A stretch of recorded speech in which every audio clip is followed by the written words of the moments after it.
So he's got two options between now and Monday. Either he comes up with the money or he doesn't. But let's say he doesn't. Do you really expect Letitia James to actually move forward with taking over Trump properties in New York? Absolutely, I do. Because that's the model of Letitia James, is to politically take down Donald Trump. And she feels like this image, I believe, of taking over the buildings, padlocking the doors, taking the Trump signs off and freezing his assets will ultimately kind of take away the veneer that surrounds President Trump, right? That he is this ultimate businessman, not politician, that needs to be leading the country. And he asked for an additional 30 days, Rob, to put this money together. In most cases, with this large of amount of money, you would grant that. But of course, this judge here, it's so hostile in New York. Let it be a warning to every company where, if you're based in New York or have big assets in New York, watch out if you give political donations, like many of those companies do through their PACs, that you don't get in the crosshairs of Letitia James, because they're coming for you next. But Donald Trump is her #1 trophy. Yeah, and it's interesting. If you got a speeding ticket and couldn't come up with the, $200 to pay it, 99 times out of 100, the judge is going to give you extra time. 30 days, right, let alone $500 million. And this assertion from Democrats like Ted Lieu, again, one of the great minds on the left, that Trump's just got $500 million sitting in a checking account. It's totally absurd. Real estate his money is wrapped up in real estate, and to presume that he can just come up with that kind of money in such a short period of time. I thought it was interesting that Elon Musk weighed in on the situation and basically said, there are like 10 people on the planet that have got that much money in the bank right now. Jordan, I'm wondering, so under New York state law, she could theoretically take over, say, Trump Tower or 40 Wall Street and then start auctioning off those properties. Could it go that far? That's right. Now, it could go that far. So what President Trump, if he goes this route and starts allowing her to seize these assets, and they can go, by the way, out of state, so they can even seize Mar-a-Lago.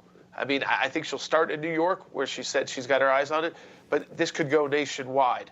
And so what then happens is he will need to appeal immediately the judgment, and he's planning on doing that already, to, again, the New York, the next level of court there, and ultimately the New York Supreme Court, which is the New York Court of Appeals, not to confuse everyone, that they can say this was under, whether it's the Eighth Amendment, which disallows financial penalties that are outrageous, that he believes he will get this number for bond to a relevant kind of a number he could pay, like maybe it's $100 million, something like that. Still out, would put most of us into bankruptcy immediately. But I think that's more likely that where President Trump and his team are thinking is, on appeal, it's not like these courts love us, Rob, but they will see that this amount is just outrageous and not a good precedent to set in our nation's financial capital. Yeah, Jordan, I'm with you, and I'm trying to look at this objectively. It's not my job to carry the water for the former president, but any way you slice this,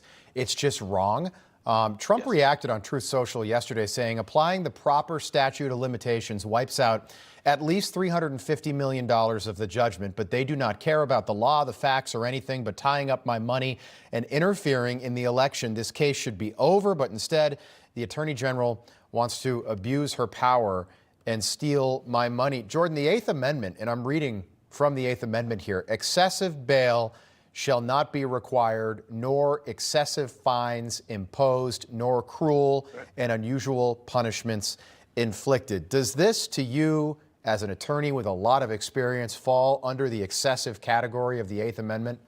So if you were going to appeal this, you'd absolutely have an entire section in your appeal, in the brief that you prepare, on the Eighth Amendment and on this penalty. And you do a lot of research on the penalty, too, as well, because of the fact that the loans were repaid, the fact that no one was relying on, I could tell you how much my house is worth, but you're not going to take that at face value. You're not going to take what Zillow says either. You're going to negotiate based off what other experts believe. And that's how he and the Trump organization got loans. It wasn't like they gave a piece of paper from Trump organization, said, hey, we need $500 million. And the banks just say, well, you're Donald Trump, here you go. But this is, again, that warning that New York, unlike other states, has this ability to go after you and say you've committed a crime when you have wronged no one.